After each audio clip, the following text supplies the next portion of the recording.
Bien, Verónica. Bueno, entonces, vamos a empezar del principio. La ficha 1 dice, la pregunta 1, ¿cuándo se cumplió la profecía que dio Jesús en Mateo 24, versículos 1 y 2? Dijimos en el año 70, por orden del emperador Vespasiano, su hijo general Tito marchó sobre Jerusalén arrasándola junto con el templo y más de 1 millón de judíos murieron. ¿Sí? Si vemos un poquito el texto, ahí, Mateo 24, dice, saliendo Jesús se iba del templo cuando sus discípulos se acercaron para mostrarle las edificaciones del templo. Tomando entonces la palabra, les dijo, ¿veis todas estas cosas? De cierto os digo que de ningún modo quedará aquí piedra sobre piedra que no sea totalmente derribada. Y así fue, literalmente. Inclusive, había se había hecho como un mito de que entre piedra y piedra del templo de Jerusalén había láminas de oro. Los soldados romanos pensaban eso. Así que literalmente no quedó piedra sobre piedra. Removieron hasta la última piedra a ver si encontraban las láminas de oro. Profe, una pregunta Sí.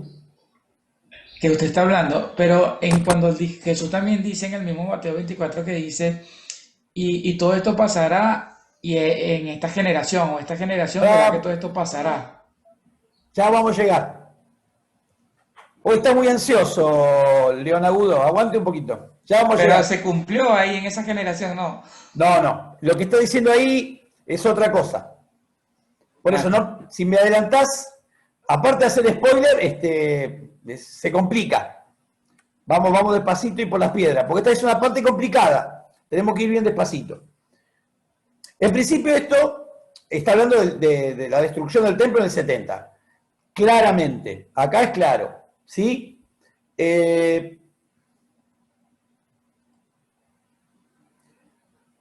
A continuación, como en virtud de la respuesta que Jesús le da, ellos le preguntan, y le hacen 3 preguntas. Sí, 3 preguntas. ¿Cuáles son esas 3 preguntas? A ver, Florencia, ¿qué pusiste ahí en la 2? ¿Cuándo serán estas cosas? ¿Qué señal habrá de tu venida? ¿Y cuál será la señal del fin del ciclo? Del siglo. El siglo. Sí, perfecto. Esas 3 preguntas le hacen. ¿Cuándo serán estas cosas? ¿Qué señal habrá de tu venida? ¿Y qué señal habrá del fin del siglo? 3 preguntas le hacen. Ahora vamos a ver qué es lo que Jesús responde. Lo primero que Jesús le dice, como pregunta la número 3, ¿cuál es la advertencia con la que Jesús comienza su respuesta? Dice, Jesús respondió, versículo 4, y les dijo, mirad que nadie os engañe. ¿Qué es lo que está queriendo decir esto? Con todo lo que yo les voy a explicar ahora, va a haber muchos que en este tema, dentro de este contexto, intentarán engañarlos. Esto va a ser una plataforma para el engaño. Así que estén atentos, presten atención a lo que les voy a decir, ¿no? Básicamente. Porque, mirad que nadie se engañe, porque vendrán muchos en mi nombre, diciendo yo soy el Mesías, y a muchos se engañarán. ¿Sí? Entonces le está diciendo ahí que en principio el intento de engaño va a ser hacerse pasar por el Mesías. Hasta ahora no lo hemos visto. Hay intentos en distintos lugares del mundo, aparece alguno que otro, anduvo ahí un tal Maitreya en Oriente diciendo que era el Cristo. Hay uno, creo que en México, creo que es en México, que dice que él es Jesús y el diablo al mismo tiempo. Es una cosa. Y vos mirá, la iglesia está llena. Mamá. Y algún otro por ahí. Ahora hace poquito andaba dando vuelta a un video que me parece truchísimo, que solamente los pentecostales damos bolilla a esos videos más. Tengo una palabra a flor de labio que es vulgar y la que... ¡Pedorro! Bueno, esos videos que solamente nosotros le podemos prestar atención. Y encima los hacemos circular y se lo mandamos a otro. Y se lo mandamos al profesor y le preguntamos, profesor, ¿qué le parece? Y me parece que tendría que estar estudiando la Biblia en vez de mirar estos videos tontos. Bueno, anduvo ahí uno con un rabino. Es divino porque el video no tiene audio. Y el tipo te dice lo que están hablando. ¿No? Le está diciendo, no, acá le está diciendo que él es el Mesías. ¿De dónde? Lo saco, no importa. Pero, insisto, estos intentos han sido insignificantes, podríamos decir. Pero no sabemos lo que viene por delante, pero fundamentalmente yo creo que estamos en el contexto del periodo de la tribulación. Es imposible engañar a la iglesia. ¿Por qué es imposible? Porque nosotros somos... loco, nosotros... No, porque nosotros, Jesús nos vino a buscar del cielo. Si hay uno que me llama del cielo y me levanta, no me puedo confundir. ¿Sí o no? O sea, ¿quién te va a decir, hey, vamos? Y te lleva. ¿Quién? Solamente él. Entonces, ¿cómo hacemos para confundirnos nosotros? No hay manera. Entonces, claramente se está refiriendo a su pueblo, el rey de los judíos. El rey de los judíos, le habla a los judíos y le dice, ojo, porque van a venir muchos diciendo, soy yo, van a venir en mi nombre. Entonces, claramente yo entiendo que está aludiendo al anticristo, ¿no? Que en un momento se va a plantar ahí y entonces ahí va donde comienza la persecución y todo esto. Sigue diciendo ahí... Ay, cómo me pica la nariz. Hisopado. No, me pica. Me voy a pelear con alguien, decía una amiga mía. Y si te pica a mí, porque te vas a pelear con alguien, tenés que pellizcar para no pelearte. Yo lo escuché también. Sí, pues. Me parece que este tema va a ser mucha pelea, por eso le está picando la nariz. Y puede Esa ser, es una ¿eh? excusa Puede para ser. pellizcar, profe. Era una excusa para pellizcar. Para que la pellizque en todo caso. Claro. No, para pellizcar no, para que la pellizque, ¿no? Porque yo no me había enterado. Ella me dijo, tenés que pellizcar para que no te pelees. Ay, bueno. Entonces dice, cuando oigáis de guerras y rumores de guerra, no os alarméis. Debe suceder, pero aún no es el fin. ¿Sí? Pero aún no es el fin.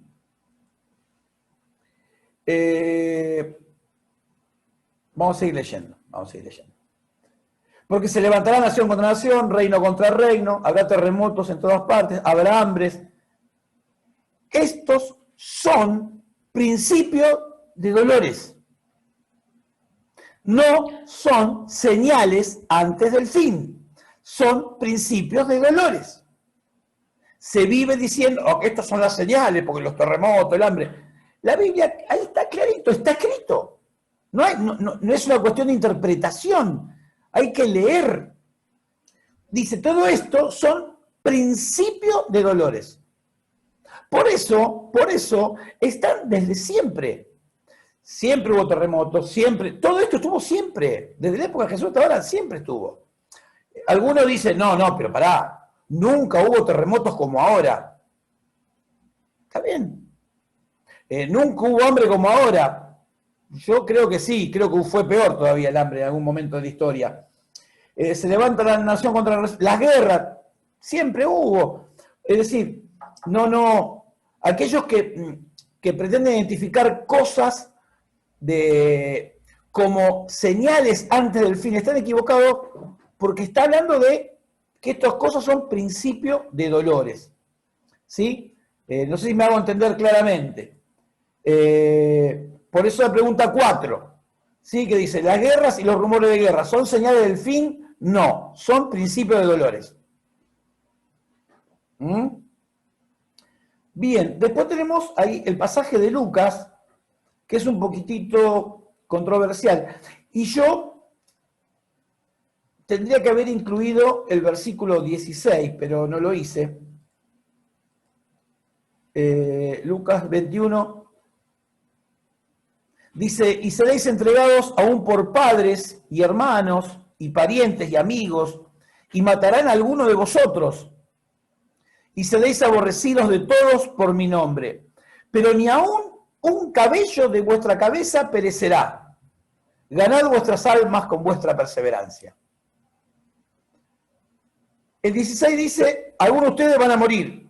Y el 18 dice, ni un cabello de su cabeza perecerá. ¿Vamos a morir? ¿No vamos a morir?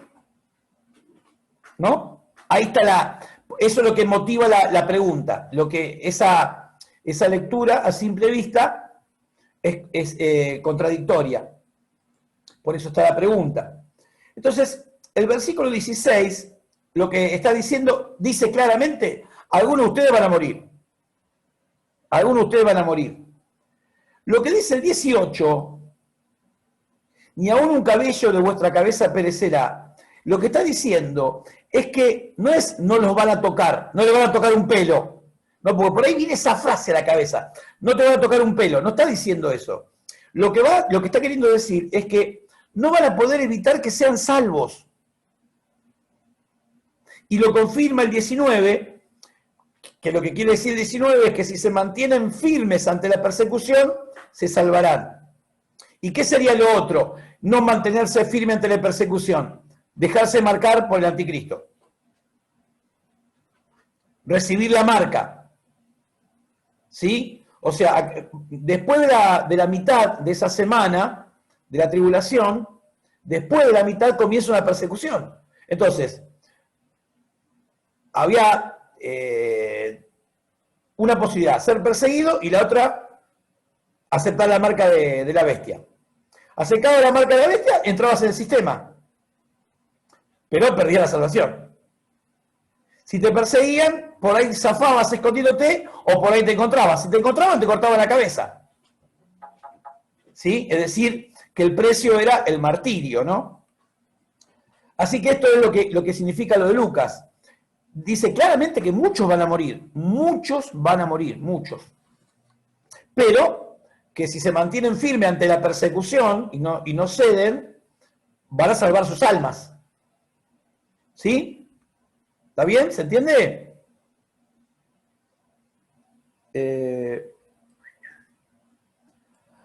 ¿A qué hecho o evento hace referencia Mateo 24:15 y Marcos 13:14?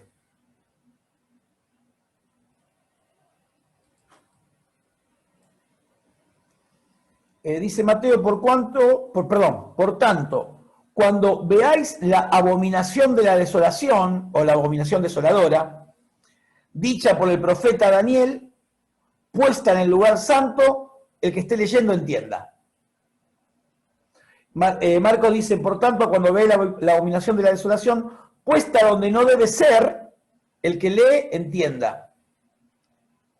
Entonces la pregunta es, ¿a qué hecho, evento, circunstancia está refiriéndose? Eliseo, ¿qué pusiste ahí?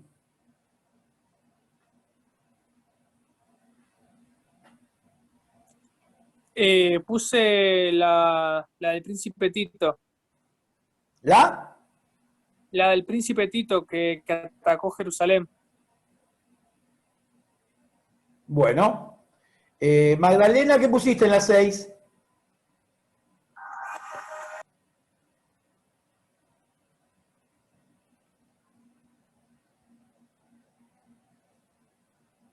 No te escucho.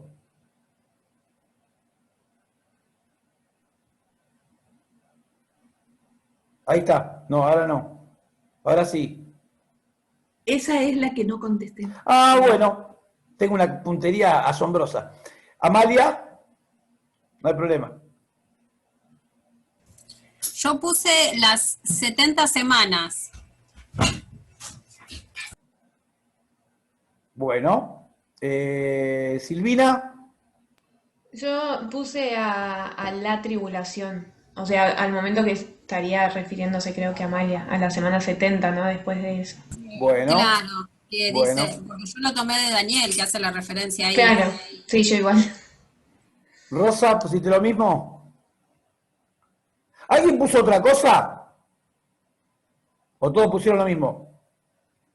Ezequiel, Eva, Yo Verónica. puse a la mitad de la semana 70. Ahí nos vamos acercando.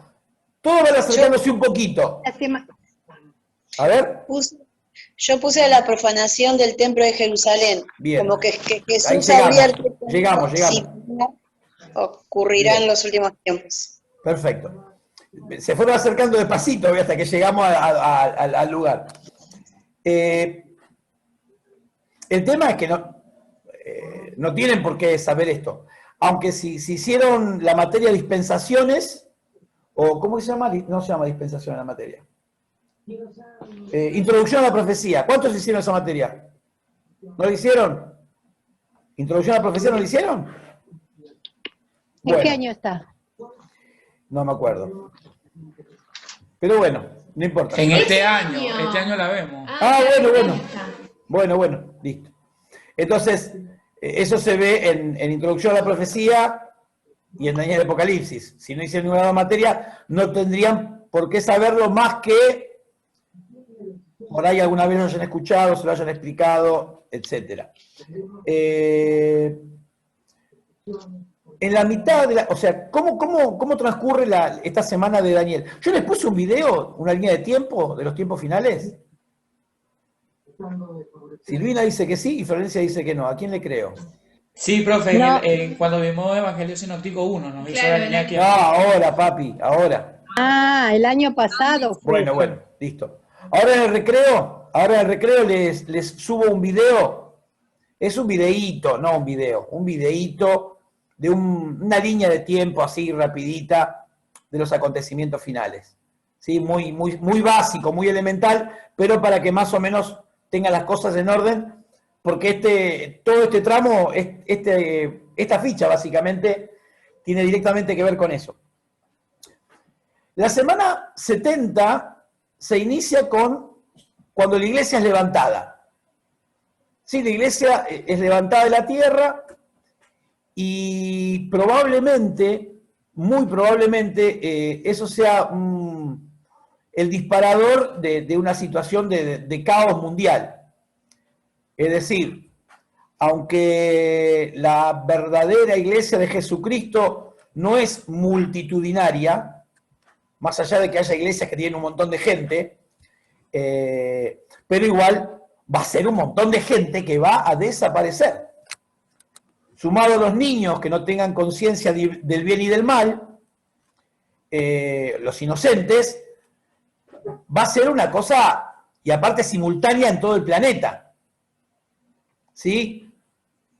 Muchas veces hemos hablado de esto, todo lo que va a ocurrir en un instante, ¿no? Viene el colectivero que es creyente y viene manejando el bondi, ¿viste? Viene así y vino el rato y subió. Y el bondi, ¡pum!, se metió entre un negocio.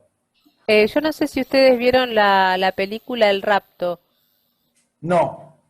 Ah, está muy buena. Yo la vi en los años 80, creo que salió. Es una película muy vieja, pero que relata muy bien No, yo vi la película que es más vieja que esa, como Ladrón en la Noche. Ah, es como Ladrón en la Noche. Es como Ladrón en la Noche. Sí, Sí. trabaja el apóstol Juan. Muy vieja es. Sí.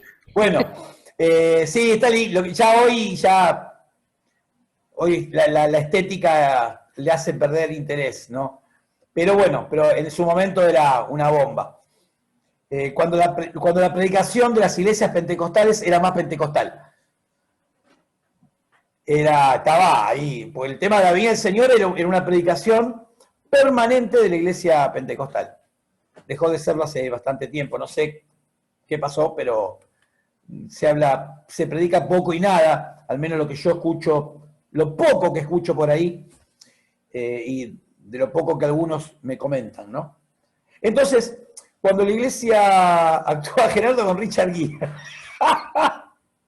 y Gerardo tenía pelo. Bueno, Y Richard Gere también.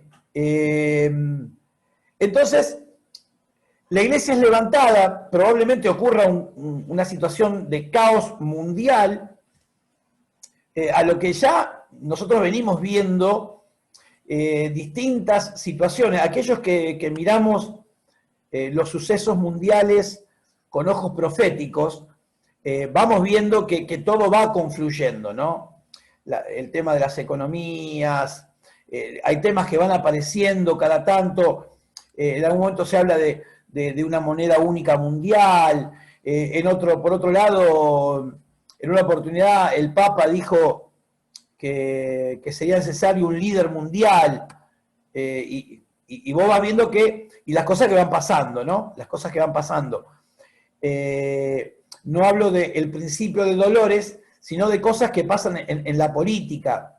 Yo generalmente miro con atención las cosas que pasan en Medio Oriente, porque ahí son claves, todos los sucesos son clave. Por ejemplo, hace muy poquito, yo no sé cuántos de ustedes se enteraron o le prestaron atención, hubo casi guerra entre Irán y Arabia Saudita. Unos son chiitas y los otros son suníes. Son la división más grande que hay entre los musulmanes. Y entraron en conflicto. Entonces yo voy viendo en esas cosas, y aparte los problemas que hay siempre alrededor el muro de los lamentos, la mezquita de la cúpula de la roca. Ustedes saben que donde siempre estuvo el templo de Jerusalén, el primero, el segundo y el tercer templo estuvieron siempre en el mismo solar, en el mismo terreno. No estuvieron en distintos lugares. Siempre estuvieron en el mismo lugar. Y en ese mismo lugar, hoy está el segundo templo musulmán del mundo.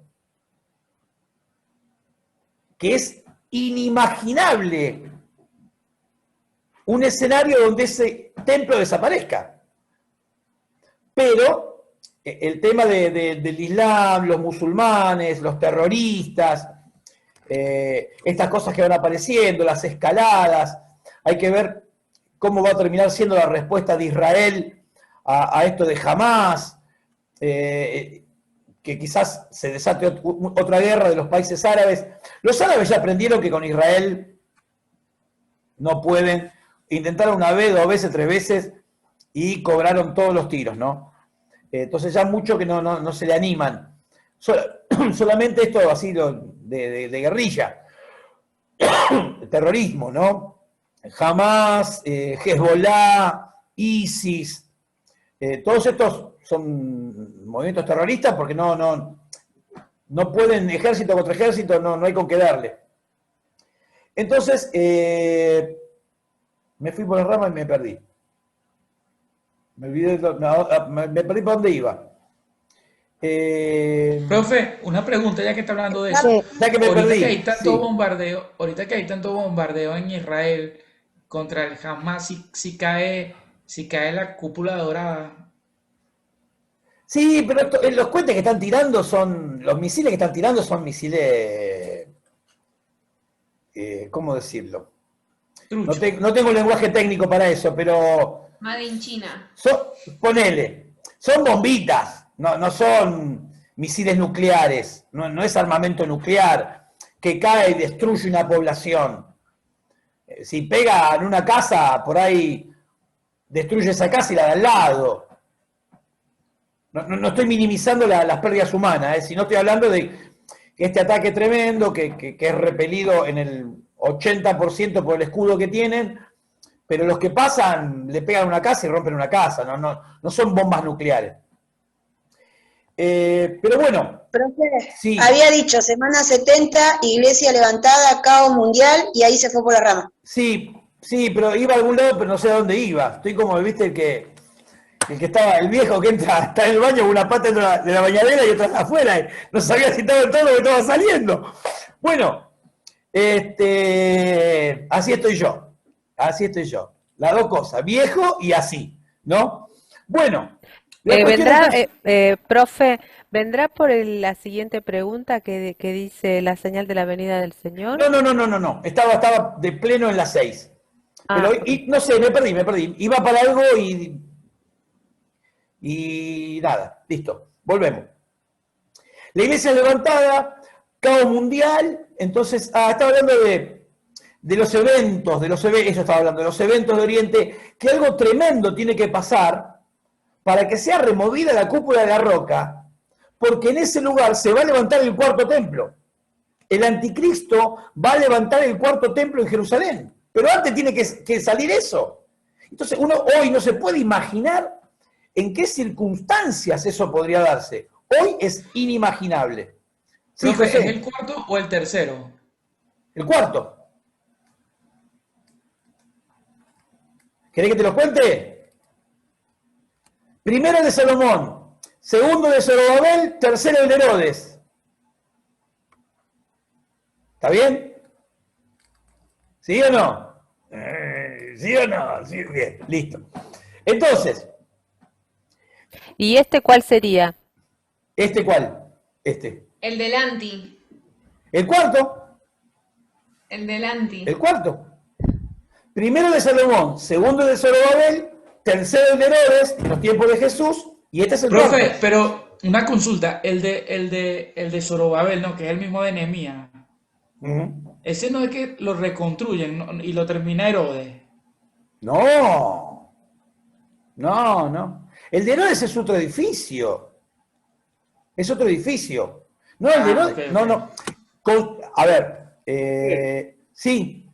El segundo yo he escuchado que lo consideran como del primero, porque es una reconstrucción sigue siendo el primero, el segundo. No, en todo caso. No. En todo caso, el tercero, el segundo. En todo caso, el tercero, el segundo. No el segundo, el primero. Porque el de Salomón lo destruyeron. Sí, el primero, sí. Luego Babilonia lo destruyeron. Se levanta el segundo. Pero cuando levantan el segundo templo, era un ranchito. El templo de Herodes es un edificio imponente que de hecho tardó 43 años en construirse. 43 años. ¿Sabés lo que era eso? Era imponente. Cuando los discípulos pasan y le llaman la atención a Jesús por lo que era el edificio, todavía no estaba terminado. Todavía no estaba terminado. Pero tenía piedras de 14 metros. ¿Alguien se puede imaginar una piedra de 14 metros? Una piedra que tenía 14 metros era una cosa insólita. No visto. Era realmente extraordinario ese templo. Pero bueno, si alguno lo quiere considerar así, no hay problema. No. Mientras tengamos en claro cómo fueron las cosas, no hay problema. Pero yo entiendo que del ranchito que levantaron Zorobabel, Josué y el pueblo en ese momento, a lo de Herodes, no hay ni un punto de comparación. Ni un punto de comparación. Fíjense que, si no recuerdo mal, en el libro de Esdras, creo que Ageo también lo menciona, la gente grande, los ancianos, que habían conocido el templo de Salomón, cuando terminaron el templo lloraron. Dice que lloraban a los gritos. Porque lloraban por haber perdido aquel templo por cabezones y tener lo que tenían ahora, que no... Era una cosita muy humilde, ¿no? Y entonces el de Herodes es algo... Yo no creo que Herodes haya podido utilizar nada, no haya podido o haya querido, más bien, utilizar nada del templo que estaba. No me lo imagino, sinceramente. Pero bueno, es un detalle menor. Perdón. Sí. Pero entonces el de Zorobabel no fue destruido, sino que sí, lo destruyeron para construir el de Herodes. ¿O lo agrandaron? Hasta donde yo sé, no hay ningún registro de que el templo de Zorobabel haya sido destruido. Ah. Entonces puede ser ese como el segundo. Quedó Sí, como el como último. agrandado. Sí. O sea, como una reconstrucción que le hace Herodes a ese. Sí, más que una reconstrucción, por ahí una ampliación, digamos, ¿no? Una remodelación. Sí, Sí, llamen como quieran, no hay problema. Para mí son dos templos diferentes. ¿No?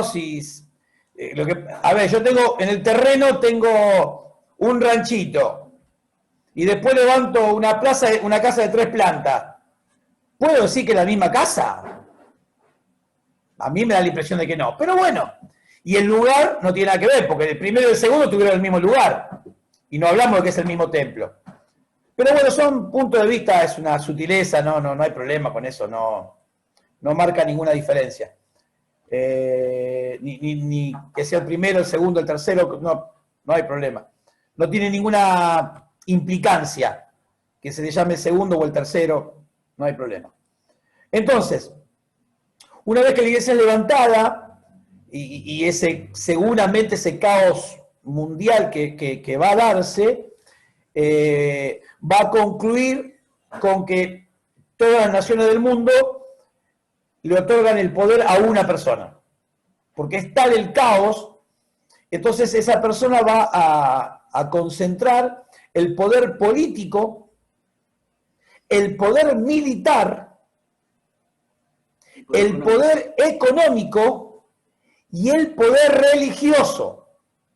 Porque también se va a saber que esa crisis tiene algo que ver con la religión. Porque casualmente el despiole es que desaparecieron un montón y lo que tenían en común era que iban a la iglesia. ¿No? Entonces va a concentrar todo el poder en cada una de las áreas. Ahora, lo primero que va a pasar es que los judíos que tienen las cosas más o menos claras, se planta Israel y el anticristo, este líder mundial, que hasta ahora nadie le va a decir anticristo, ¿no? Nosotros de arriba sabemos que es el anticristo, pero nadie le va a llamar el anticristo. Este líder mundial va y los que cuando el Señor le venga a levantar la iglesia estén un poco pesados y no suban, eso sí van a saber quién es. Espero que lo veamos todos, nosotros lo veamos de arriba, ¿no? Que ninguno lo vea sentado en la casa por la tele. Bueno, cuestión que el anticristo va a hacer un pacto con Israel, y esto también está profetizado por Daniel. Está profetizado por Daniel también. Va a haber un pacto, y dentro de ese pacto incluye esta construcción del templo en Jerusalén. Y entonces Israel vuelve a la religión original. O sea, en el lugar del judaísmo actual, porque el judaísmo de hoy está bastante lejos de lo instituido por Moisés, por una cuestión obvia, que el eje, el centro de toda la práctica religiosa de Israel está centrada en el templo. Y hay cosas que si no se hacen en el templo no se pueden hacer. Entonces Israel vuelven a ofrecer sacrificios, retoman todo. Probablemente habrá un sumo sacerdote, etc. Y esa paz entre el gobierno central mundial e Israel va a durar 3 años y medio. Al cabo de los 3 años y medio, este hombre se cree que va a tener un gobierno próspero, un tipo muy inteligente, muy hábil, más allá de algunas cositas que menciona ahí, Apocalipsis, que probablemente sufra un atentado y sea herido en la cabeza o en el cuello de una herida mortal. Y todo el mundo va a ver cómo el hombre es herido mortalmente, o sea, murió seguro. Y el tipo, acá estoy bien. ¡Wow! Todos quedan ahí reflasheados, ¿no? Dice, ¿qué onda con este mono? No se murió, es indestructible. Bueno, entonces al cabo de los 3 años y medio, él se va a presentar en el templo de Jerusalén y ahí va a decir que él es Dios. Te imaginas los judíos enloquecidos, y ahí él estaría ofreciendo un sacrificio pagano. Exactamente qué va a ser, no lo sabemos, pero sí va a ser un sacrificio pagano, semejante al que Antíoco Epífanes hizo en su momento, en el siglo II a.C., donde en el altar del templo de Jerusalén sacrificó un cerdo y se lo dedicó a Júpiter. Y ahí es donde comienza la rebelión de los macabeos.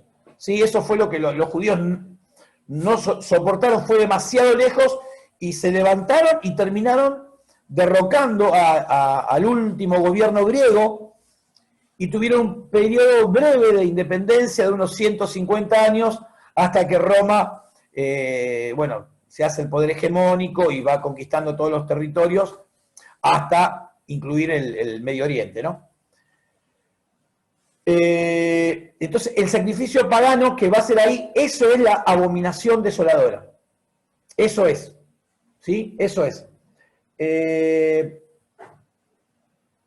Esto lo encontramos en Daniel 9:27, Daniel 11:31 y 12:11. ¿Se acuerdan que les había comentado respecto de que en todo este pasaje de los evangelios donde Jesús profetiza una serie de eventos, están entrelazados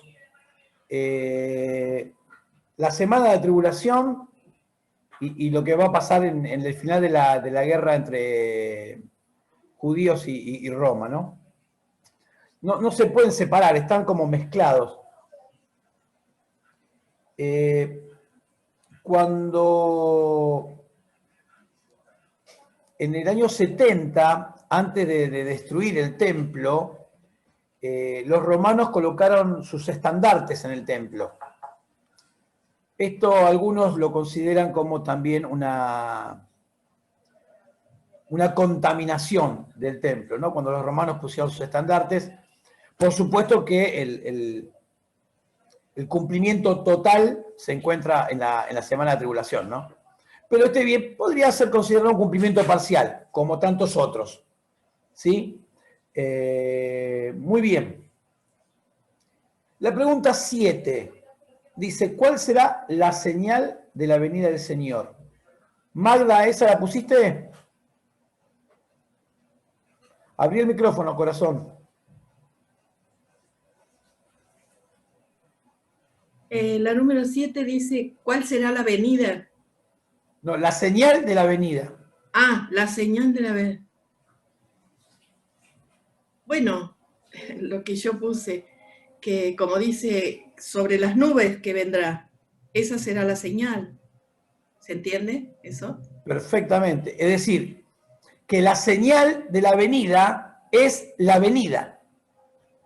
Sí, que se... Perfecto, está perfecto. Se presentará sobre las nubes primeramente. Perfecto, es decir, pero es viene, o sea, viene y cuando viene es la señal. Vamos a leer el texto, a ver qué dice.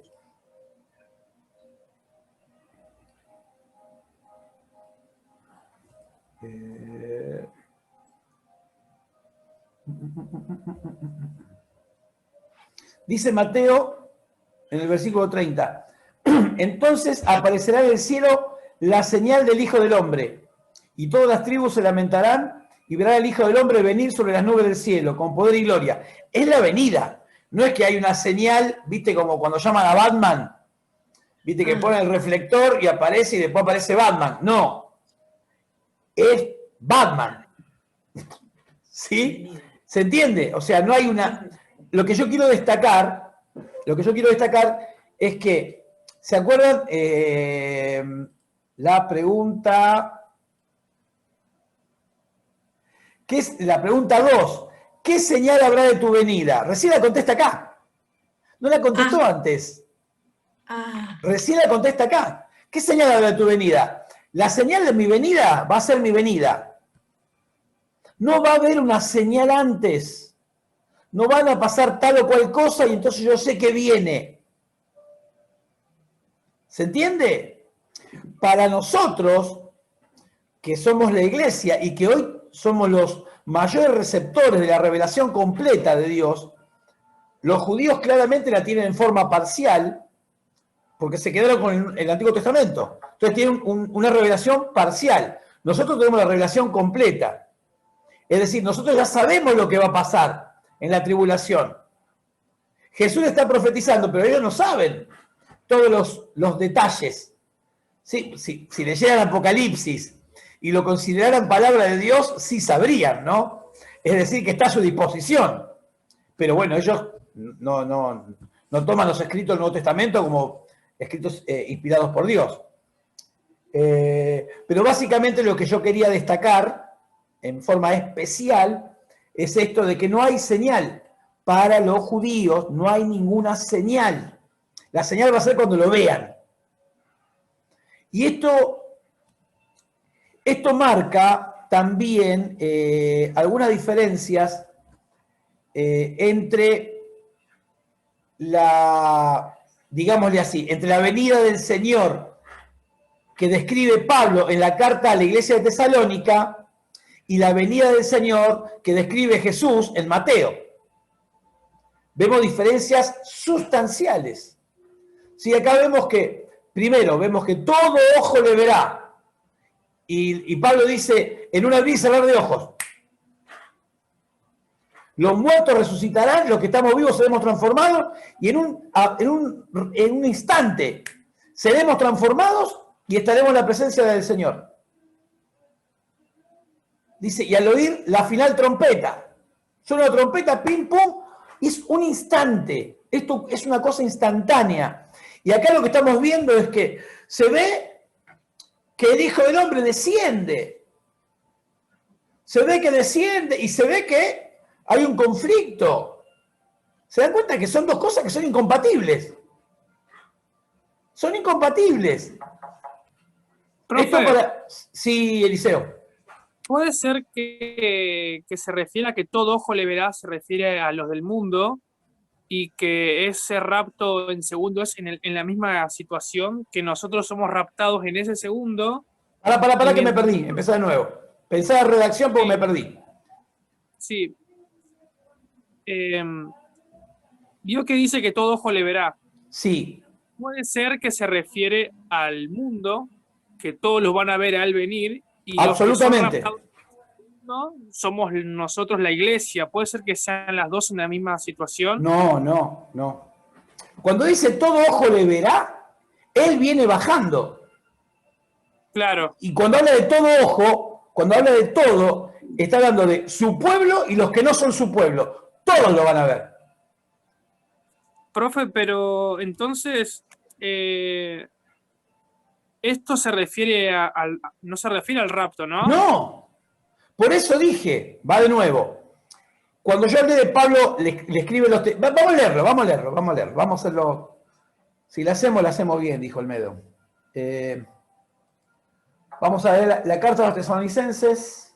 Primera carta a los tesalonicenses, capítulo 4. A partir del 15 dice: por lo cual os decimos esto en palabra del Señor, que nosotros que vivimos, que habremos quedado hasta la venida del Señor, no precederemos a los que durmieron. No nos vamos a ir antes. Porque el Señor mismo, con voz de mando, con voz de arcángel y con trompeta de Dios, descenderá del cielo. Y los muertos en Cristo resucitarán primero. Luego nosotros, los que vivimos, los que ya hemos quedado, seremos arrebatados juntamente con ellos en las nubes, para recibir al Señor en el aire. El Señor no toca la tierra. Recibimos al Señor en el aire. Es decir, Cristo levanta a la iglesia y el encuentro es en el aire. Estoy leyendo el texto, no estoy interpretando nada. Estoy leyendo lo que escribe Pablo. Y así estaremos siempre con el Señor. Listo. Ahora, si ven, vamos a ver el relato de Mateo.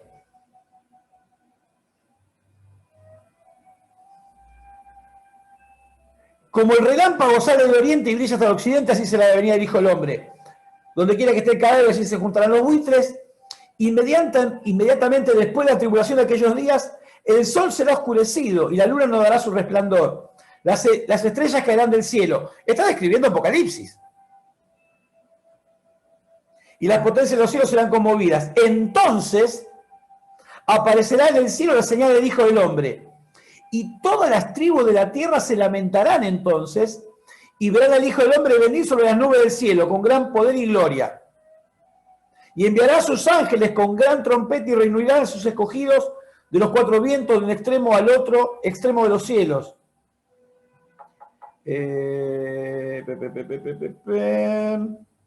Sigo un poquito más.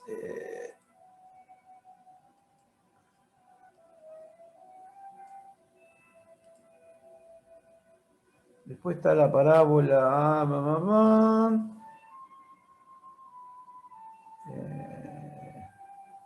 31, versículo 31. Y cuando el Hijo del Hombre venga en su gloria y todos los ángeles con él, entonces se sentará en su trono de gloria y serán reunidas delante de él todas las naciones, etcétera, etcétera. Es decir, nada que ver. En uno hay una reunión en el cielo, en el aire, y de ahí a la presencia de Dios. Punto. Esta descripción es el Hijo del Hombre viniendo a la tierra, poniendo los pies en la tierra y viniendo a reinar junto con Israel sobre las naciones, que van a ser las ovejas y las ovejas. ¿Sí? Las ovejas que dice que pone a la derecha, dice venid y entrad, heredad el reino preparado para vosotros desde la fundación del mundo. Ese es el reino milenial de Cristo. Entran al milenio, al reino milenial de Cristo. ¿Se entendió, Eli? Profe, Sí. pero entonces, o sea, es raro porque sería como que viene 3 veces Jesús. ¿Cómo viene 3 veces? Claro, la primera que ya vino, murió, resucitó. Después viene en el cielo y después viene otra vez a la tierra. No, si lo querés ver así, lo ves así. Pero lo que no está en la nosotros, Biblia. ¿eh? O sea, en ningún lado dice como que va a ser la tercera venida, sino dice la Claro, segunda. porque nosotros entendemos cuánto duró la primera venida. 33 años. Bueno, la segunda dura 7. Y después el milenio. Es decir, se inicia con el arrebatamiento de la iglesia, continúa con el tribunal de Cristo, continúa con las fiestas de las bodas, Armagedón, juicio de las naciones, milenio.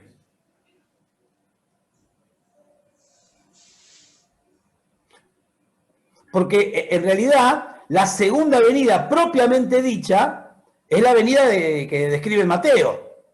El arrebatamiento le llamamos la segunda venida porque desciende a las nubes. Entonces, bueno, todo forma parte de la segunda venida. Hay una fase secreta o invisible para la iglesia y una visible para todo el mundo. No es muy complicado, Silvina, ¿eh? No le busque complicación donde no hay. No hay una complicación ahí. No es que va, viene. No. La complicación es en el otro sistema, donde el sistema del amilenialismo, que hablan de una sola, pero literalmente de una sola. O sea que la iglesia es levantada y es la venida de Cristo a la tierra. Ahí sí es complicada, porque sube y baja, ahí sí es mortal esa. Baja, sube, baja.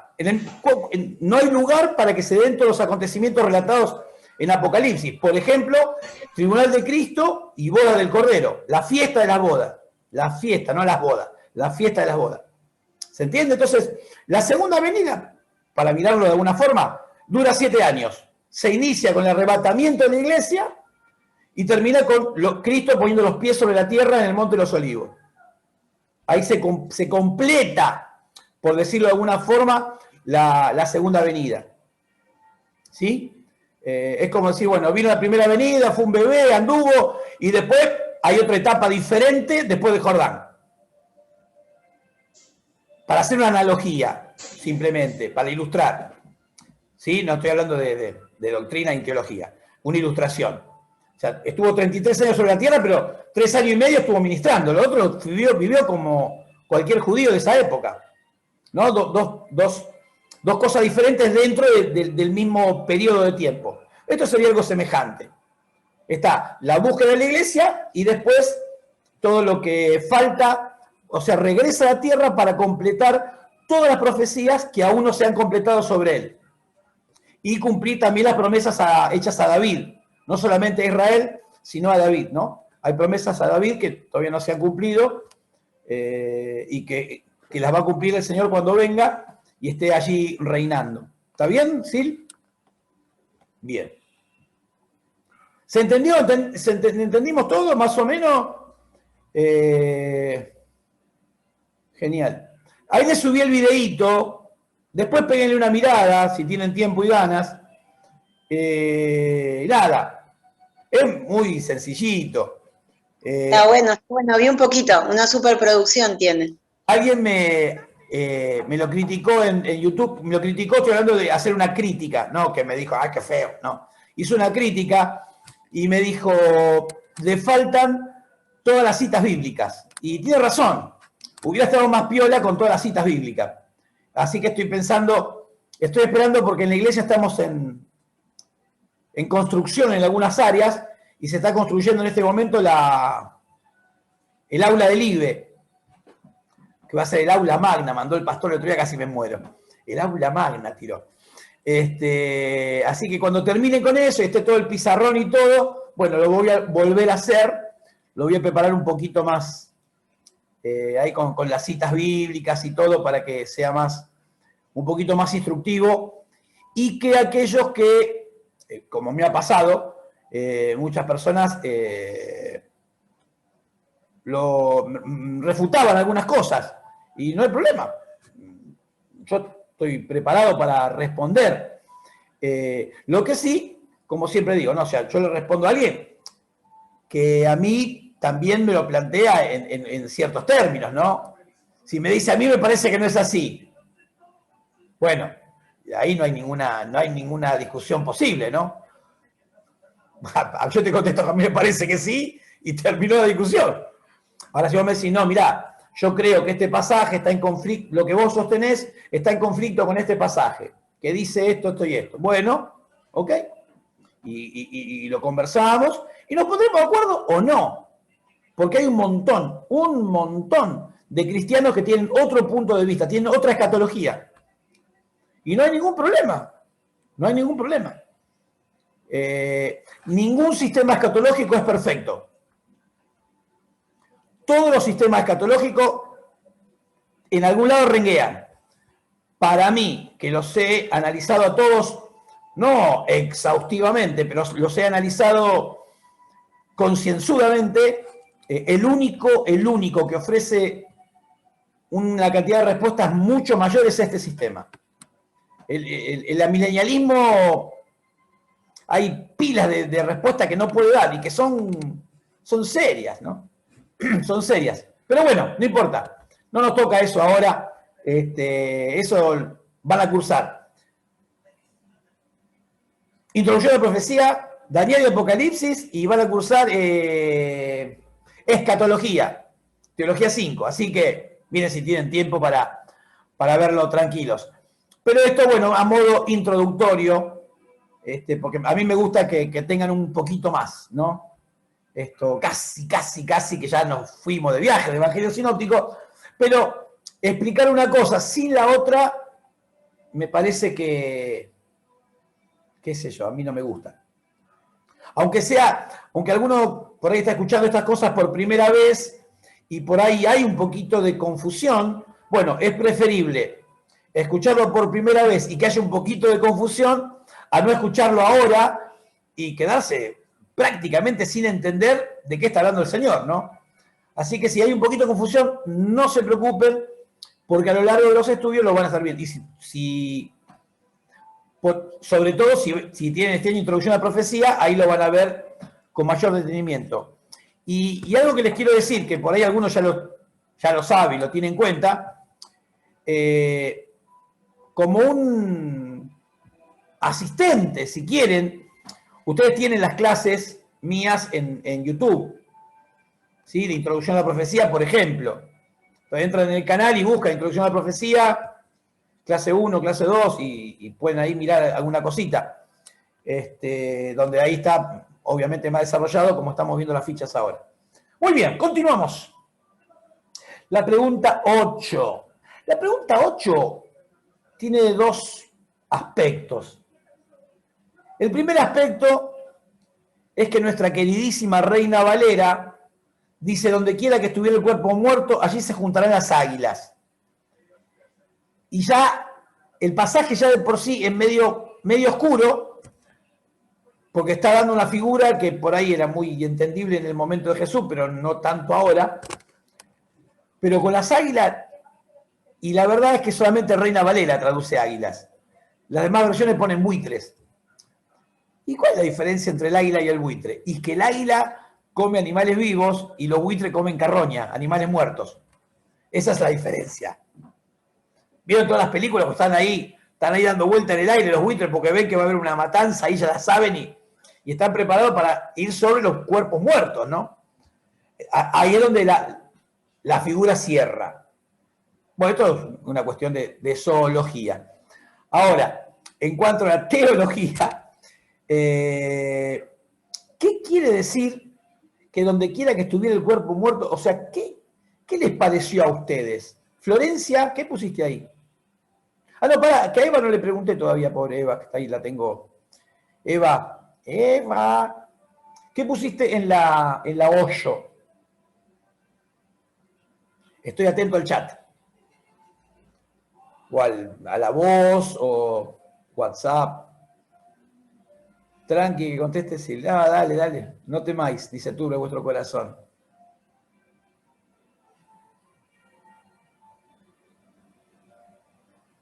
Esta no hay problema. Si se equivocan, no que se equivoquen, no que se van a equivocar. Ustedes van a decir lo que a ustedes les parece, no hay problema. Acá no hay disparates.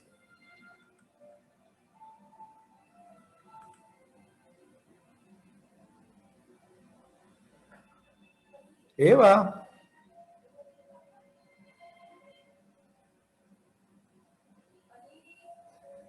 ¿Por qué me abandonaste? No sé por qué.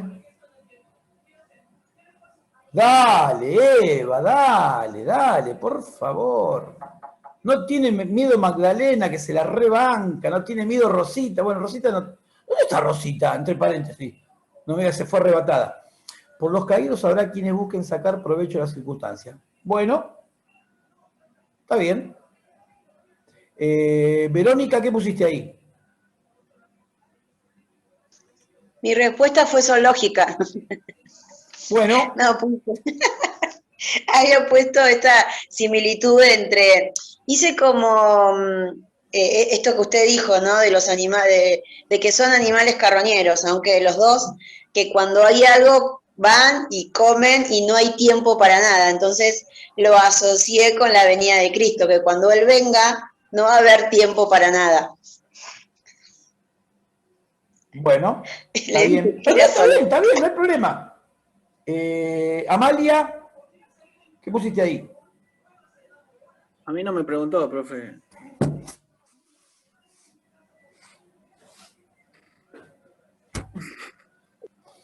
Hay discriminación en esta clase. Porque está con la cámara apagada.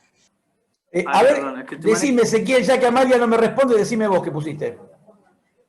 Hay que me fijo porque estoy manejando todo el mismo lugar. Me imagino. ¿Cuál era? La 8. La 8. Ah, yo puse, bueno, a mí se me vino, profe, lo de Lucas 21, 20. Porque dice, ahora bien, cuando vean a Jerusalén rodeada de ejércitos, sepan que su desolación ya está cerca. A mí se me vino, cuando vi eso de la imagen de los buitres rodeando para comer ahí, se me vino esa Lucas 21, 20. Eso es lo que me pasó a mí. Está bastante bien en cuanto al contexto, aunque no responde tanto a la imagen.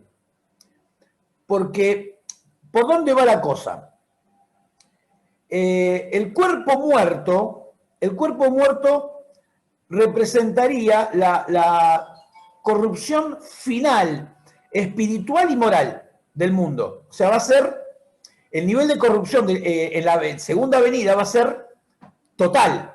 Fíjense que, yo sé que algunos de ustedes han leído Apocalipsis, y cuando vamos viendo los juicios de Apocalipsis, Hay una frase que a mí le digo sinceramente, una vez estaba solito leyendo Apocalipsis y me puse a llorar leyendo eso. Porque dice que caen los juicios de Dios y dice, y no se arrepintieron de sus hechos. Y no se arrepintieron de sus hechos. Y no se... Digo, wow, qué tremendos esos corazones. O sea, cuando ves el desastre, la catástrofe, y estás entendiendo que son juicios de Dios que están cayendo, y seguís sin arrepentirte. Entonces, esos corazones, obviamente, estamos hablando de un contexto de corrupción espiritual, y a eso vendría a ser el cuerpo muerto, la carroña. Entonces, al haber un cuerpo muerto, al haber carroña, eso reclama los buitres. Esa corrupción reclama la venida del Señor. ¿Se entendió? Si no, lo repito. Magda, ¿la cachaste? ¿O Mazo? ¿La cachaste? Bueno, por ahí va la cosa, ¿sí? Básicamente, Profe, sí. yo había puesto, pero ahora lo que hizo usted me parece que nada que ver. Porque puse que, por ejemplo, cuando alguien se muere, por ejemplo, o en un desierto o en algo así, como que los buitres lo ven desde lejos y como que se acercan. Entonces como que así va a ser la venida del Señor, como que lo iban a ver todo. Pero Está bien, no hay problema. A ver, les voy a repetir un concepto que ya se los mencioné y no hay problema, lo vuelvo a mencionar. Las preguntas de las fichas no son en general, algunas son de lectura, simplemente hay que leer y contestar, pero otras requieren de otro esfuerzo y a veces ni siquiera por ahí cuentan con los elementos, ¿sí? Entonces, ¿cuál es el propósito? El propósito es no pasar de largo sobre un texto que si lo leyéramos solo no lo entenderíamos. Yo cuando realizo la ficha, yo hago una lectura virgen, como si nunca, la primera vez en mi vida que lo leo. Y como que nunca supe nada, nunca estudié nada. Y así trato de mirarlo, es difícil, pero trato de mirarlo así. Y entonces voy encontrando estas cositas que a simple vista, una lectura superficial, por ahí inducen al error. ¿Se entiende? Entonces, la realidad es que un error de interpretación de una figura literaria, por lo menos en este caso, no es muy grave, ¿no? Porque, por ejemplo, Ezequiel, lo que dijo no enganchaba tanto con la figura, pero sí con el contexto. Y otro por ahí no enganchaba tanto con el contexto, pero sí con la figura y no estábamos lejos. Y todo lo que dijeron, la sumatoria de las cositas que dijeron, son todas verdades. ¿Sí? Entonces, la idea, bueno, nada, es estar justito ahí. Profe, pero en la hora de la prueba tenemos que poner una verdad, porque si no, si cada uno ponemos lo que nuestra opinión, ahí no sé cómo nos va a evaluar ustedes. No. Ahora estamos juntos y nos estamos poniendo de acuerdo. Entonces, la respuesta a la pregunta 8 es que cuando el mundo llegue al punto culminante de la corrupción moral y espiritual, esa degeneración será similar a la carroña y eso va a reclamar la venida del Señor, así como los cuerpos muertos reclaman la venida de los buitres. Reclama es una forma de decir, ¿no? O sea, están... ¿Pero entonces el buitre es el Señor? No. Es una figura, no es una analogía, es una figura. Si querés, el buitre es el fin del mundo, pero no representa el buitre del Señor, de ningún modo. ¿Sí? O sea, lo que está hablando es que hay algo que demanda, es como una acción y reacción. ¿Sí? La acción es la corrupción final, total, y la reacción es la venida del Señor. Esa es la idea. No que esté representando al Señor de ningún modo. ¿Está bien? La pregunta 9. Dice, explique, acá está... ¿Dónde está José? Igual ganaste plata, te digo, con el cambio, pero ¿dónde está José? Está acá, profe. Ahí está, Lo mirá. estoy escuchando, profe, lo que pasa es que estoy en la cocina. Mirá, bueno, no hay problema. Acá viene la que preguntaste al principio, Josecito querido. Por eso te dije, cuando toca cachito así, con todas estas explicaciones que fuimos sumando, se va a entender un poquito mejor esta. Si te la explicaba al principio y saltando por todo esto, iba a ser para más confusión. Vamos a leer el texto en primer lugar, Mateo 24:34. Que dice, de ningún modo este linaje pasará hasta que sucedan todas estas cosas. En otro dice generación, ¿no? Bueno, la Biblia textual traduce, en lugar de generación, traduce linaje.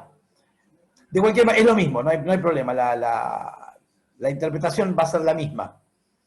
Entonces uno dice, pero pará, estamos de acuerdo que está hablando del periodo de la tribulación, que para nosotros todavía es futuro. Y Jesús dijo, no va a pasar esta generación. Le asigne los años que le asigne a una generación, porque unos hablan de 25 años, otros hablan de 40 años, otros hablan de 100 años. No importa, la cantidad que le asigne a una generación recontrapasó. Y así como la otra, esta también dice, pará, ¿cómo es esto? Como acá hay algo que no me cierra, bueno, y ahí vamos a la explicación. Tiene una explicación de lo inmediato y de lo mediato. Así como dijimos que todo lo que dice Jesús proféticamente, incluyendo este dicho, está muy entrelazado lo que pasa en el año 70 y lo que va a pasar en la tribulación. Yo alguna vez les hice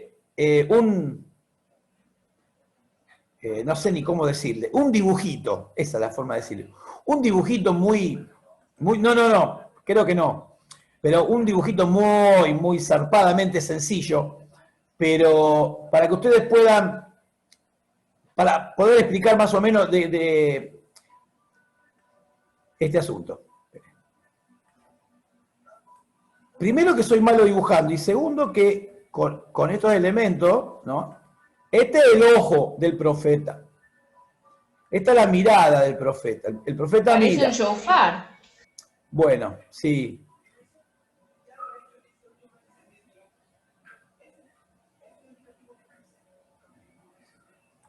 Sí, el profeta ve así.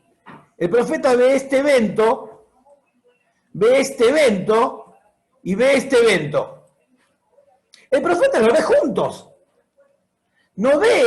El profeta no puede ver todo esto, todo el espacio que hay acá de tiempo. ¿Me hago entender? Entonces, por eso, esta es la explicación por qué está mezclado lo del año 70 con lo de la tribulación.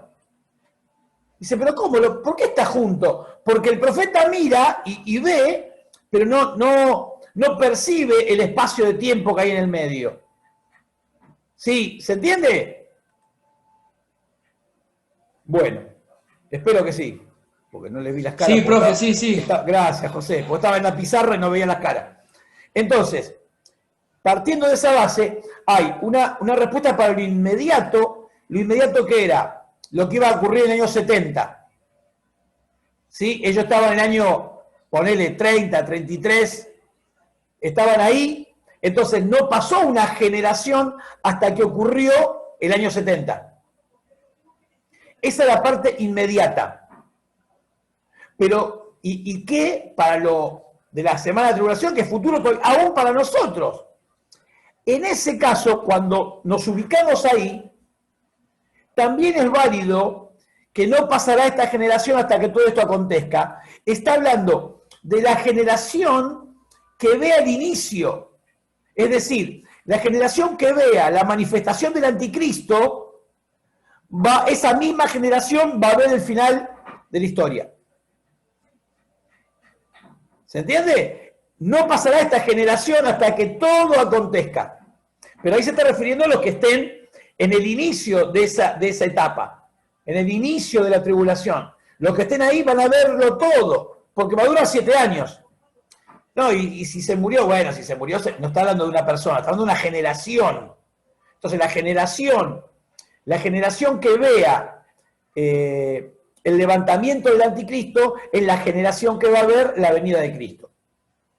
Y por eso no va a pasar la generación. ¿Está bien? Por ahí va la cosa. Yo le digo la verdad, cuando yo puse Evangelio Sinóptico, esta parte me costó, no le encontraba la vuelta. Y tenía la pregunta, sí, ahí voy, José. Si yo les muestro la carpeta de Evangelios Sinópticos,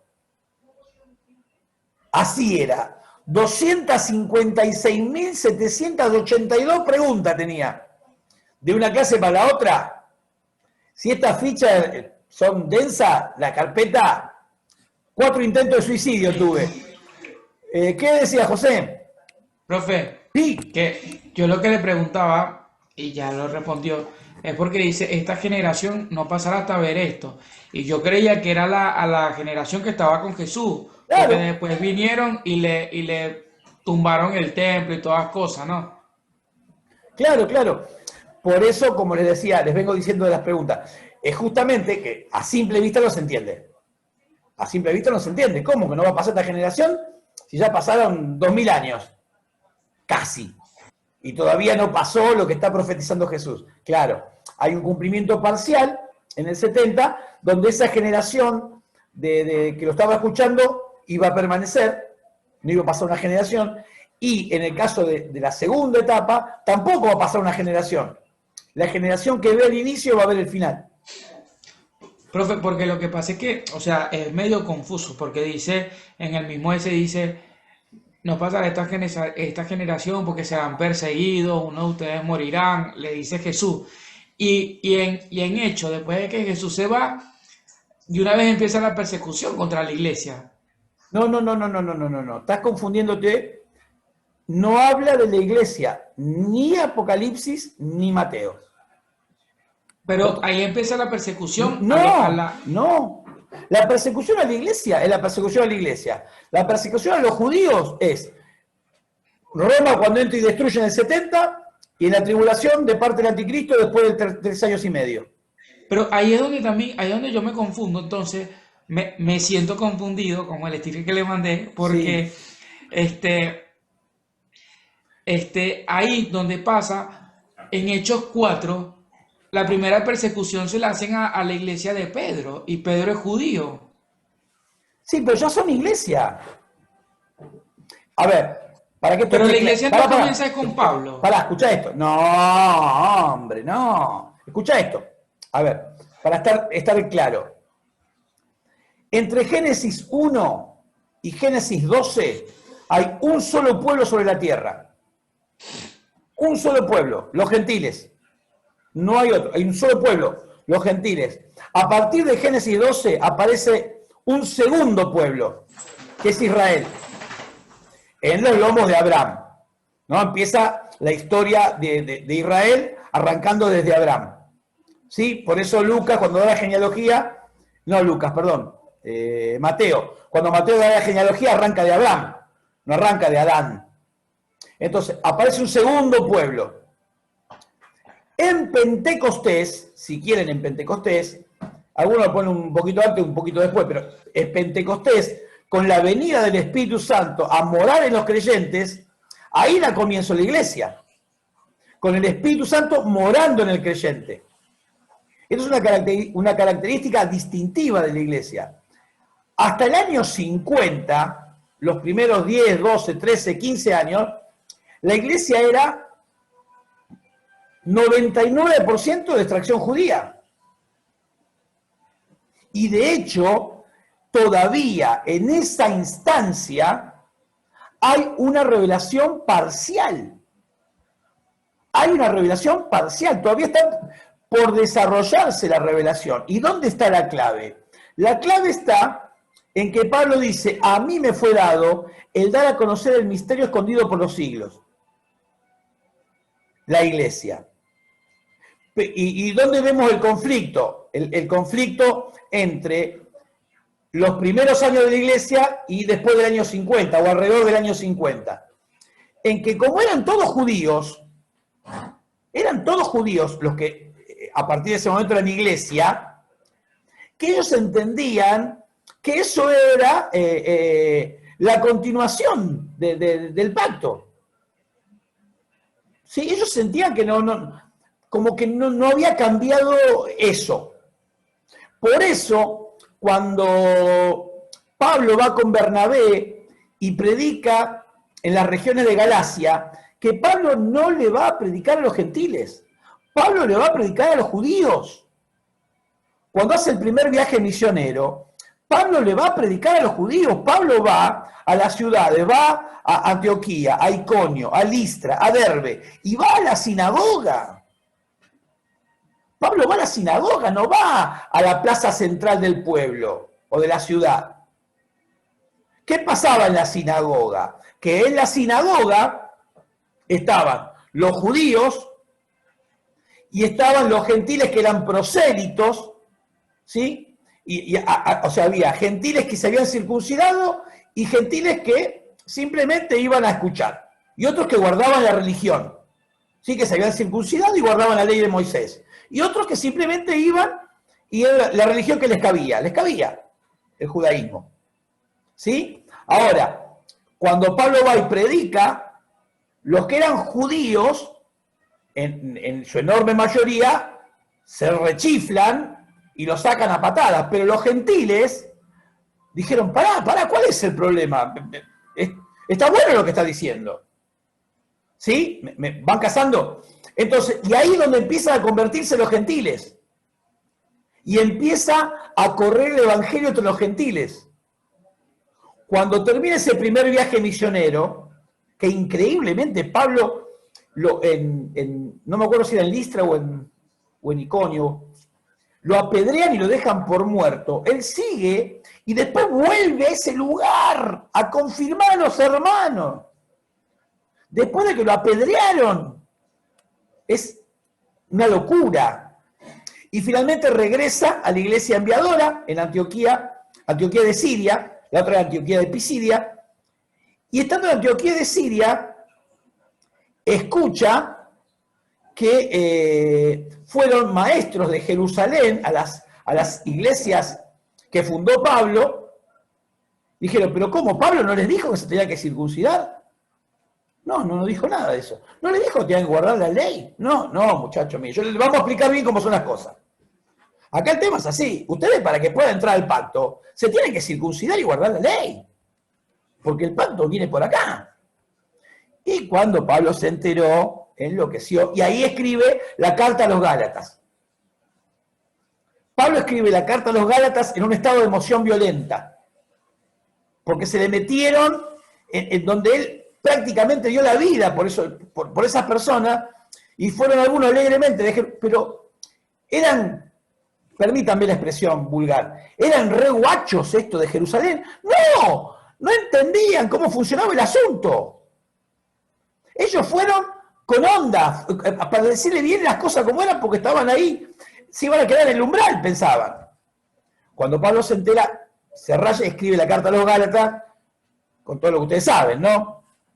No que siempre digo yo jorobando, leemos la Reina Valera y nos parece un poema de amor, ¿no? Dice, oh Gálatas insensatos, ¿quién os fascinó para que tan pronto os apartéis? ¿No? Lees Reina Valera y decís, wow, Lope de Vega parece.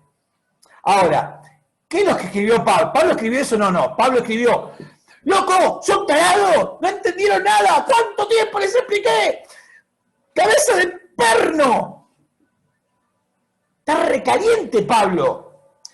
Escuchen esto, capítulo 5 o 6, creo que es el 5. Pablo llega a decir, literalmente, ojalá, se lo voy a parafrasear, ojalá que los que le pidieron a ustedes que se corten un pedacito, a ellos se los corten todo. Espero que me estén entendiendo, no me lo hagan explicar. Eso lo escribe Pablo en la carta. Así, terrible. Ahora, Pablo es el receptor de la revelación. Y Pablo, cuando escribe más adelante la carta a los Efesios, ya con la teología más desarrollada, porque él va recibiendo, como apóstol, va recibiendo la revelación de Dios, fue el escogido para ser el arquitecto de la doctrina cristiana, y Pablo entiende por revelación que le fue dado a él, que los demás no entendían la iglesia. ¡Ey! Pedro no entendía la iglesia. No hablamos del verdulero de la esquina. Pedro no entendía la iglesia. No entendía. Pero no entendía porque no le había sido revelado. Y es interesante que después de todo este revuelo que se arma, Pablo se va como loco a Jerusalén. A ver, ¿quién fue a Galacia? ¿Quiénes fueron? ¿No? Pablo va directamente a pelearse a Jerusalén, ¿no? Va tirando tiros y ahí se arma lo que el libro de los Hechos, en el capítulo 15, menciona como el concilio de Jerusalén. Se juntaron todos los que formaban parte de la iglesia en ese momento y ahí se arma una discusión fuerte.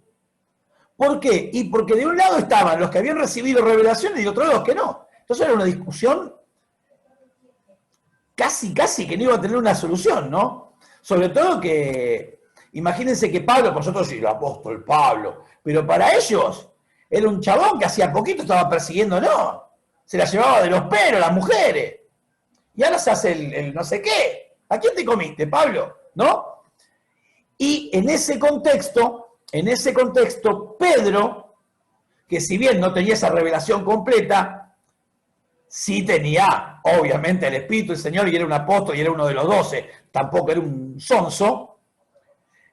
Es como que Dios le muestra, es decir, ¿te acordás cuando te mandé lo de Cornelio?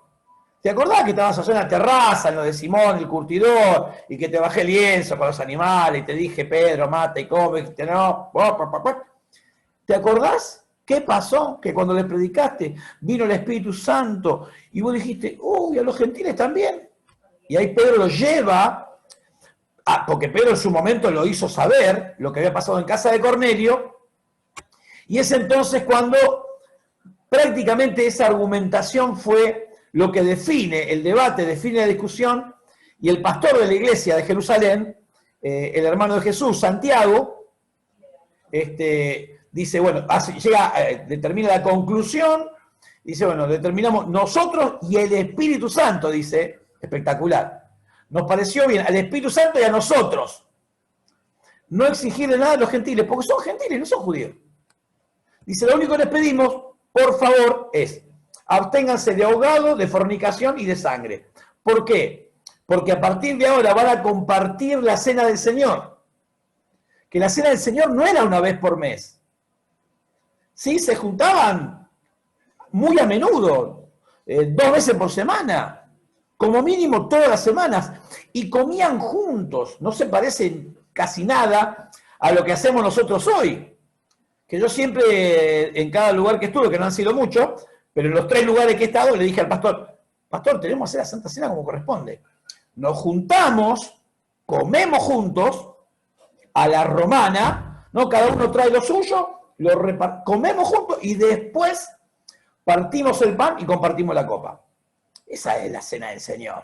Me dan una copita así, un pedacito de pan que no sé quién lo hizo, no tiene gusto. Bueno, así era la Santa Cena. Entonces, en virtud de que se iban a reunir judíos y gentiles y sus prácticas eran diferentes, a los gentiles le dice, no le vamos a demandar nada, solamente absténganse de estas cosas porque van a ser muy ofensivas para los judíos. Para ustedes son cosas corrientes, pero para el judío va a ser muy ofensivo, así que como hermanos, absténganse de estas cosas. Punto. ¿Está? Entonces, ahí está, José, la cuestión. O sea, entonces aparece un tercer pueblo, que es la iglesia, y que ese tercer pueblo tiene fecha de vencimiento sobre la tierra. De aquí a poco tiempo va a ser levantado y vuelven a quedar 2 pueblos. Vuelven a quedar 2 pueblos. ¿Sí? Y ahí viene el periodo de la tribulación donde Dios vuelve a tratar con Israel. Vuelve a tratar con su pueblo. Lo vuelve a llamar. ¿Sí? Y bueno, todo lo que pasa ahí, los 144.000 sellados, y termina la historia con Jesús junto con los israelitas, reinando sobre las naciones en el milenio. La pregunta 10 dice, ¿cómo es posible que el Hijo no conociera la hora? ¿No? Dice el texto que el día y la hora nadie lo sabe, ni los ángeles del cielo, solamente el Padre. ¿Cómo sé que el Hijo, siendo Dios, no lo sepa? No, la respuesta por ahí para algunos es bastante obvia. El Hijo de Dios tiene un conocimiento pleno porque es Dios. Ahora, cuando hablamos de que Jesús renuncia a la utilización de sus atributos, que es un misterio de cómo dejar de ser lo que sos, renuncia también a ese conocimiento perfecto, ¿no? Y depende del Espíritu Santo para lo que es revelación. ¿Se entiende? Entonces, en su misión terrenal como verbo, ¿qué nos dice Juan cuando usa la palabra verbo, logos? La palabra es la que se da a conocer. Nos da la palabra, y por la palabra se revela. Cristo es la palabra, y entonces es el revelador, ¿sí? Pero dependía del Espíritu Santo para darlo a conocer. Esto es, por ahí va la cosa, ¿sí? Porque uno dice, no, pero ¿cómo? Si es el Hijo, ¿cómo el Hijo no va a saber? Bueno, sí, es así, ¿no? Está en su ministerio terrenal dependiendo del Espíritu Santo.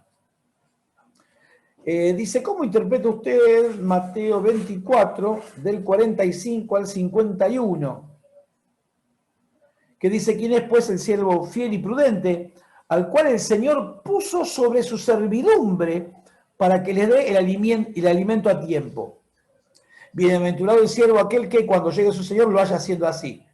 De cierto os digo que lo pondrá sobre todos sus bienes, pero si aquel siervo malo dice en su corazón, mi Señor tarda, y comienza a golpear a sus consiervos, y come y bebe con los que se emborrachan, vendrá el Señor de aquel siervo el día que no aguarda y a la hora que no conoce, y lo castigará severamente, y le señalará su parte con los hipócritas. Allí será el llanto y el crujido de dientes. ¡Wow! Duro el pasaje, y está aludiendo a los líderes, a los sacerdotes, está hablando, fundamentalmente, a los que tenían que darle alimento, ¿no? El alimento de la palabra, básicamente, guiarlos a Dios, pero en lugar de eso, se enseñorearon del pueblo y practicaban el pecado en sus distintas maneras. Y cuando termina diciendo, será su parte con los hipócritas, allí será el lloro y el crujir de dientes, está hablando claramente del infierno, ¿no? La condenación, claramente. Es decir que todo Israel será salvo, no, el remanente de Israel. No es que por ser judío sos salvo, y esto lo explica Pablo largamente en Romanos, largamente. Dice, los judíos tienen ciertos privilegios, por decirlo así. Han tenido, y por los privilegios que han tenido, están como un paso adelante, pero en este momento están en stand-by. Pero lo que dice Pablo claramente, que dice, no por ser judío, que era lo que los judíos pensaban. Los judíos pensaban que por ser judío iban al cielo, ya está. No que era por herencia, y lo que le explica también en Gálatas Pablo, dice, no por ser descendiente de Abraham vas a tener la herencia de Abraham. No. Muy bien, la 12. La 12 dice, qué importante palabra utiliza Lucas 21:31 que no usan los pasajes paralelos. Hay una palabra, o una expresión más bien, que es casi exclusiva de Lucas y que la relacionamos directamente con el libro de los Hechos también. Lucas habla de el reino de los cielos. ¿Sí? Es para Marcos y Mateo son los pasajes paralelos, pero no mencionan esto. Sí, Lucas habla del reino de los cielos. Lo que podemos ver es que en pequeñísimos detalles, Lucas va a tener una luz más. ¿Se acuerdan cuando hablamos de los ángeles? Lo que hablamos de los ángeles, que tienen sexo, no tienen sexo. Lucas aclara, ¿no? Dice, ya no pueden morir, ¿no? Dice, no se reproducen porque no pueden morir, no que no se reproducen porque no pueden. No se reproducen porque no mueren, no tienen necesidad de reproducirse, porque hay un número fijo. Entonces, hay detalles, pequeños detalles que vemos que Lucas escribe por lo menos 20 años después de Marcos y Mateo. Por lo menos 20 años después.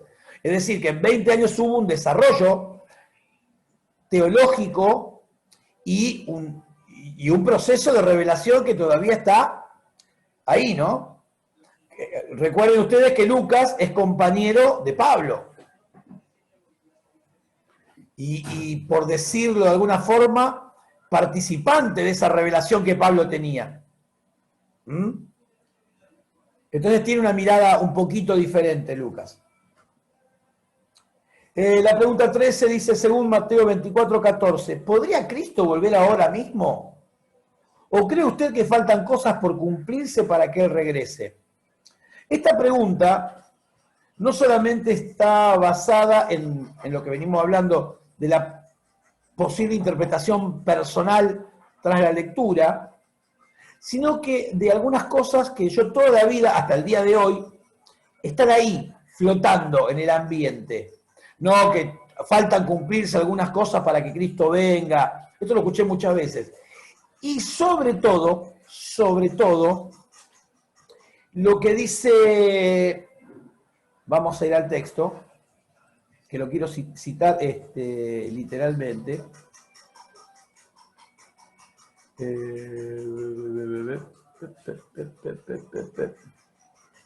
¿Dónde estamos? 24:14. Sí. ¿Se lo leo?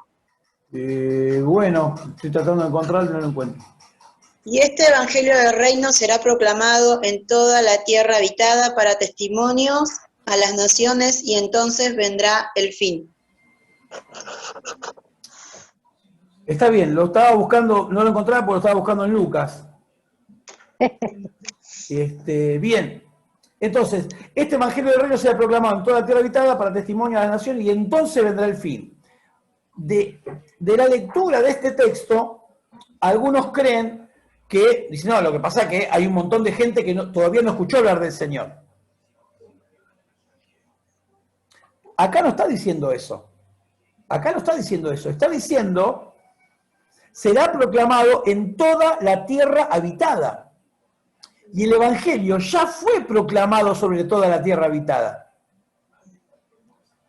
Dice, no, pero hay mucha gente que no escuchó de Cristo. Es que nunca, en ningún momento de la historia, no hay forma física de que todos los habitantes de la tierra hayan escuchado de Cristo. ¿Alguien tiene una idea de cuántas personas nacen por día en el mundo? ¿Alguno tiene idea? ¿Alguien se anima a tirar un número? Entre 350.000 y 400.000 personas por día nacen en el mundo. Es decir, que en una semana nacieron 3,5 millones de personas. 3,5 millones en una semana nacen. En un mes nacen 15 millones de personas.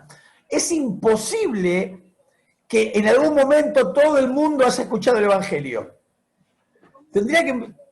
Toda la iglesia tendría que salir misionera, ¿no? Y así todo tampoco. Entonces, no está diciendo eso este texto, es otro texto mal interpretado.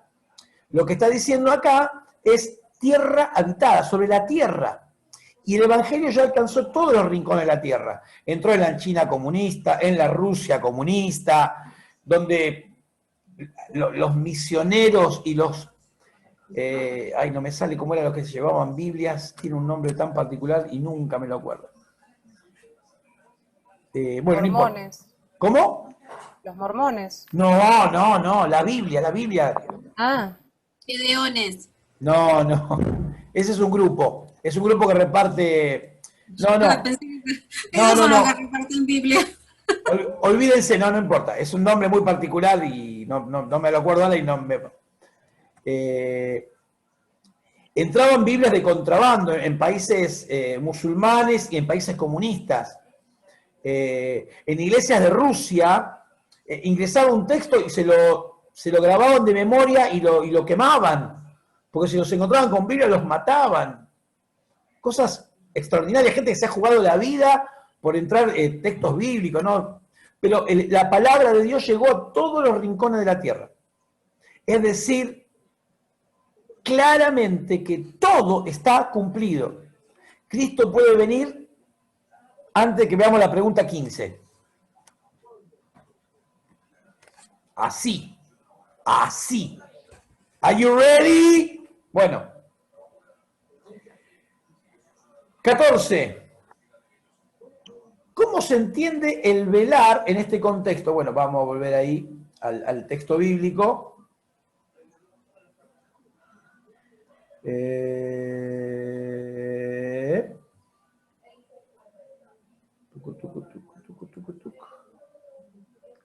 Bueno, si alguno tiene dónde está el velar, avísenme. Dale. Velad, 24:42. ¿Sabéis en cuál día viene vuestro Señor? Es Ahí el está. último. Ahí 42. ahí lo encontré. Buenísimo. Velad, pues, porque no sabéis en cuál día viene vuestro Señor. Entonces la pregunta dice, en este contexto, ¿cómo se entiende el velar? Bueno, lo más, para empezar, velar es lo contrario de dormir. ¿Sí? Vos o estás durmiendo o estás velando. Si dormir significa estar en pecado, velar significará estar exactamente lo contrario. Estar llevando adelante una vida de santidad, una vida en comunión con Dios. Sirviendo al Señor. Ante el inminente regreso con el pago correspondiente a cada uno. ¿Sí? Y esto sí se puede, aunque está dirigido a Israel, también se puede aplicar a la iglesia. Claramente. ¿Sí? Porque Pablo muchas veces dice velad y orad, ¿no? Quizás en contextos diferentes, pero la idea va por ahí, o sea, ¿por qué no dice orad y listo? Si yo estoy orando, estoy bien, ¿o no? Si estoy orando, ya está, estoy orando. Ahora, ¿por qué dice velad y orad? Yo esto algunas veces lo he predicado y siempre engancho a alguno conocido, algún varón con el que tengo mucha confianza. En este caso, por ejemplo, sería José, ¿no? Acá lo agarraría a José, lo paro delante de toda la congregación y le pido que haga como si estuviera orando, ¿no? Que se ponga en actitud como si estuviera orando. Entonces, ¿qué hace cualquier persona? Levanta los brazos y cierra los ojos. Y yo agarro alguna cosa no muy contundente y le pego, ¡pam!, en la cabeza, ¿no? Delante de toda la congregación que se descompone. Entonces al hermano le doy gracias y le digo que se vuelva a sentar, ¿no? Y así represento el velar y orar. Vos estabas orando, estabas en comunión, pero no estabas atento de dónde venía la piña. ¿Tenemos que orar? Absolutamente. Tenemos que estar conectados, comunicados permanentemente. ¿No? Orar sin cesar, dice Pablo. Está hablando de una comunión permanente. Pero también velar, estar vigilantes. Porque la piña va a venir. Algunos creyentes piensan que si andan en santidad haciendo la voluntad de Dios y son generosos en la ofrenda, puntuales en los diezmos, predican el evangelio, estudian en el IBE, dice a mí no me va a pasar nada. No, olvídate. La piña viene igual. Y uno tiene que estar preparado, en guardia. No, si vos estás así y te viene la piña, lo más probable es que te noquee. Ahora, si estás así y viene la piña, uno, ¿no? Ahí trabaja. Se la puede rebuscar. Por eso hay que estar velando, en guardia, se podría decir. Tenés que estar en guardia.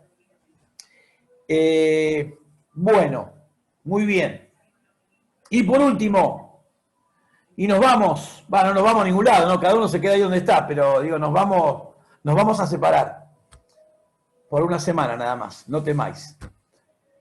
¿Cuál es la enseñanza de Mateo 25, del 1 al 13? que es la parábola de las 10 vírgenes.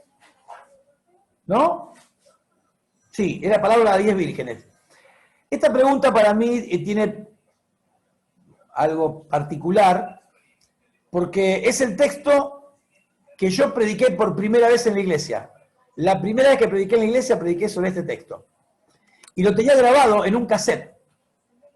Y pasaron muchos años y lo encontré al cassette que estaba, qué sé yo dónde, y lo escuché, y me dio vergüenza todas las pavadas que dije y lo tiré.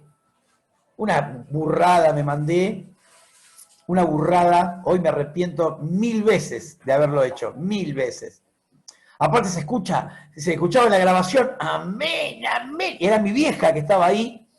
Yo era por primera vez, estaba predicando en la iglesia y unos amén, pero que temblaban los vidrios.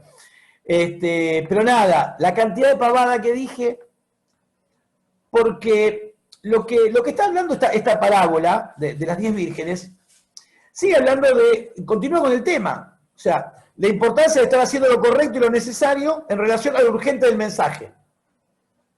Está hablando de la urgencia, estar preparado, estar despierto, estar listo, ¿no?